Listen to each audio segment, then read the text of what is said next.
Hello, everyone. Welcome to Developing Palates. I'm Aaron Loomis coming to you from the Drew Estate Studio. With me today is Jiunn, Lou, Seth, Geisen from the Villager Scar Studios. John McTavish, how you guys doing?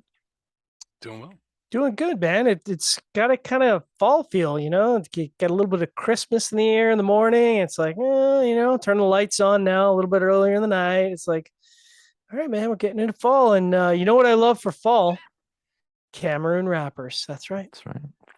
Dude, it's not fall down here yet. It sucks. Give it a so couple today, of weeks, we're all gonna be like, "Oh my god, it yeah, really changed." yeah. Yeah. So today we're talking about the Cuesta-Rey number 95 Cameroon cigar. I would classify, I guess, as a Lonsdale 6.25 by 42. Comes out of the El Rolo factory in the United States. Wrapper is African Cameroon. Binder is Connecticut broadleaf. Fillers from the Dominican Republic. Price point is $15, and the cigar was released in May of 2022. So with all that out of the way, June, what was your overall experience like with this cigar? I was really pleasantly surprised by it. I don't really think much about this brand aside from, I just, oh, it doesn't. Jiunn, This brand in Jordan has been a Jiunn, while, you don't think a about the while brand. now. We never think about this brand. Yeah, right. Nobody really thinks about this brand. No. So, I mean, not trying to diss on it, but it's just rarely on people's radar. But Yeah. but the actual taste of it, I thought it was really nice. It was rich, sweet, spicy. It did a good job of like I kind of felt like it was what proper African kind of Cameroon rappers should be. And it was consistently like that throughout the whole first, second, last third. Burned really well. Yeah, I would absolutely smoke more of these. All right, Seth, what were your thoughts? Yeah, listen, man. It was I judged this book by the cover. When at first I was like, man, what the hell is Aaron making us review a damn Cuesta-Rey for? And a fucking Lonsdale. And then I'm like, this thing's $15. Listen, Yeah. lemongrass, hay, black pepper, earthy. I jumped in there. I mean, it just kind of had the Connecticut broadleaf binder qualities, but you're getting that Cameroon, it's mild to medium in strength and body. It kind of had the same profile throughout. It was really enjoyable. It's just that Cameroon flavor with a little bit of richness from the broadleaf and some great Dominican filler. So I enjoyed it. So, John, you? Yeah, every once in a while you pull a bump stick, and I just think that what happened here is I have a cigar that didn't fit quality control, and I'll just quickly walk people through it. So the first third for me was just kind of dry tannic wood and a little bit of musty tobacco, and I was like, all right, I don't really get it, but okay. Second third was a little bit of chocolate, kind of sweet tobacco wood, a little bit of tannins in the wood, and then like a little bit of char after the relight. And I'm like, all right, still don't get it. And then the last third was kind of nutty wood, tannic wood, and that was kind of it. And I was like, I'm like, well, this seems like the budget line for Quest-Array. And then I looked up the price and I was like, whoa, $50. What? But I think the issue was I had a fairly tight draw. And it could be that like either there's just a quality issue because I also had the burn go out a couple times, requiring a couple of relights.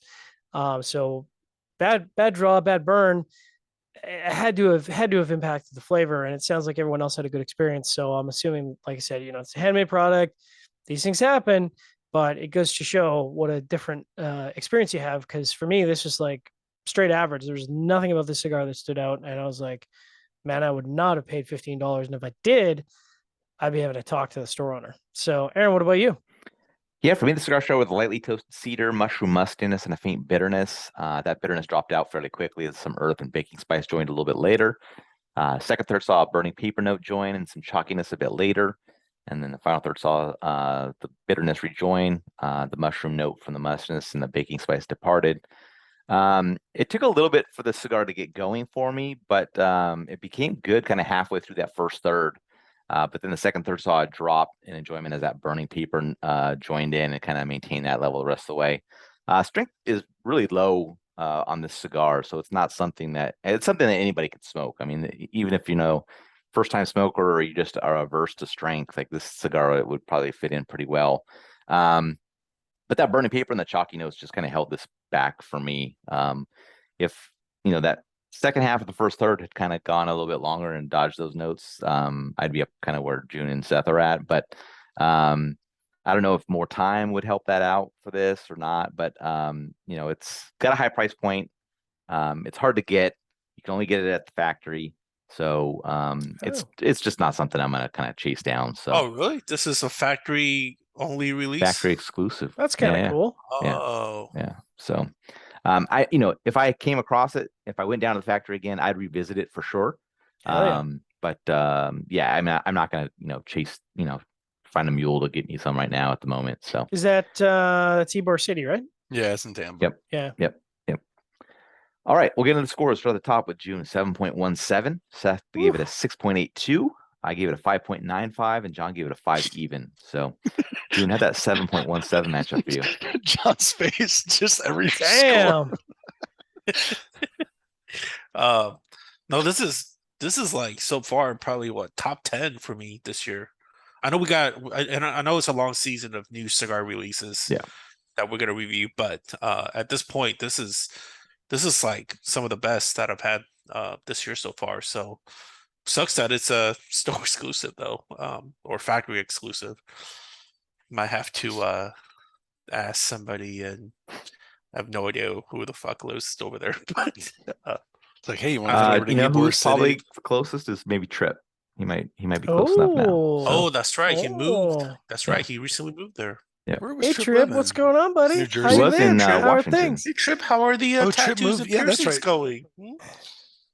Yeah. I forgot the Trip was living in. I said, dude, nice. Isn't there another? Don't they have another guy who lives in Portland? Jason. That's right. Jason Myers. Meyer, right? Yeah. He's the big. He's a big He's a soccer big beer guy. Yeah, beer and soccer guy. Right? Yeah. That's what I thought. All right, Seth, 6.82. Yeah, I mean, listen, that's high, but listen, it's. I think it's cool that's an exclusive. I think it justifies the price. I think that's what helps Jiunn and I in giving it the high scores. That's the only thing that's protecting us, Jiunn, is that this thing is priced high and it's only available at the factory, and it's just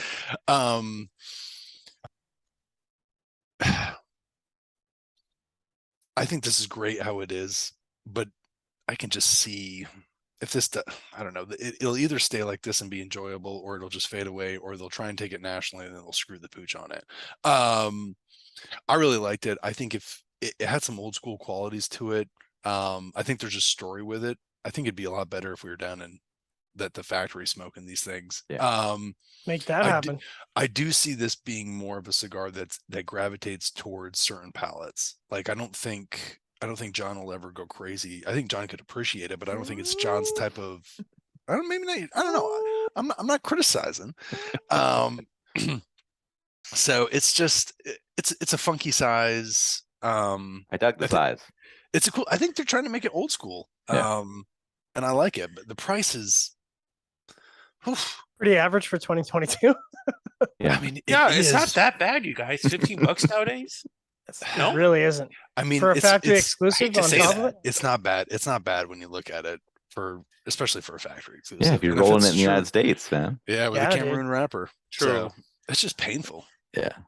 My 5.95 matches up well. I mean, it was a above average flavor profile. I had really good construction. I just needed more of that first third and not that burning paper and chalkiness kind of coming in. If that wasn't there, I'd be in the sixes for sure. All right, John, 5 even. Yeah, it certainly matches up with my experience. To Seth's point, this is actually typically the kind of cigar where Jiunn and I are really, really close on scores. So to see that score that high and see my score that low, like that to me just reinforces that, I got a dud. And I mean, there's no question if I was at the factory, the first thing I would do is grab another one of these and light it up. And I'm sure based on everyone else's experience, I'd have a much better experience. It does suck that it's factory exclusive, so I can't, just roll out and grab another one. But I also love the idea of a factory exclusive. I think it's cool. I like the format. Lonsdales are awesome. And honestly, if you said this was like $22, I'd be like, yeah, that sounds about right for a factory exclusive. So really in 2022, I hate to say it, but authentic Cameroon, made in America, rolled in America, $15 is kind of a good price, frankly. Any final thoughts from you guys on this one? So, question for you guys: authentic African Cameroon, right? Yeah. I mean, certainly Joe White talks about it all the time, Right. and how he. I mean, that's Got probably more of a wrapped. factor of whatever brand he's at, right? But I haven't really had that many good African Cameroons at all. No Like, Fuente and I'll Cameroons that you say dug? Fuente Like stuff is not what I like. Okay. What about like La Aurora? Yeah, La Aurora stuff maybe you liked. Yeah, Lara Cameron's pop. Okay. Because usually people think Fuente when they think, African Cameroon, right? It's because they've been able to keep using the same camera. Like they've been able to make Cameroon for over 20 years. Like there's a lot of people who used to do Cameroons who don't do it anymore. I mean, there's people getting the Cameroon. That's now Ecuadorian Cameroon. Even Avo and Davidoff's doing that. It's a finicky wrapper, and not everybody tough. wants to go through training somebody to not tear their really expensive wrapper. So, I mean, we kind of saw a bit of a Cameroon explosion like last year, kind of mid into last year. There's a whole bunch of Cameroons that came out. Yeah. Oh, sorry. 2020 and 2021, actually. Yeah. There's a lot of people who've been doing it. Well, I finally found one within this of all of any, of all the cigars out there in this Cuesta-Rey. So if there's more stuff that's like this profile, at a reasonable $15, reasonable $15, I'll smoke more. Yeah. I can't think of any other. Fuente is going to be the closest thing you can get to something like this. Yeah, availability. Maybe I'm just not a big Fuente fan. I think that's what it is. I don't like a lot of Fuente Cameroons. Have you smoked the Hemingway short stories?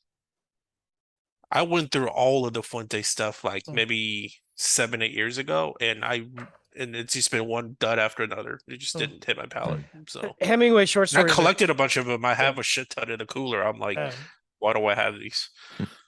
All right. La Aurora did a good job with Cameroons. I thought the original Cameroon. And I love to just bag on Dominican factories. So I completely backed it up. La Aurora's Cameroon is really, really good. Yep. All right. Wherever you're catching this video, be sure to like and subscribe. Catch the full written review on the website, developmentpalace.com. Follow us on the social media channels, and you can catch all of our review recaps on podcasts, so iTunes, Google Play, and Podbean. Thank you for tuning in. We'll catch you on the next one. Number 95.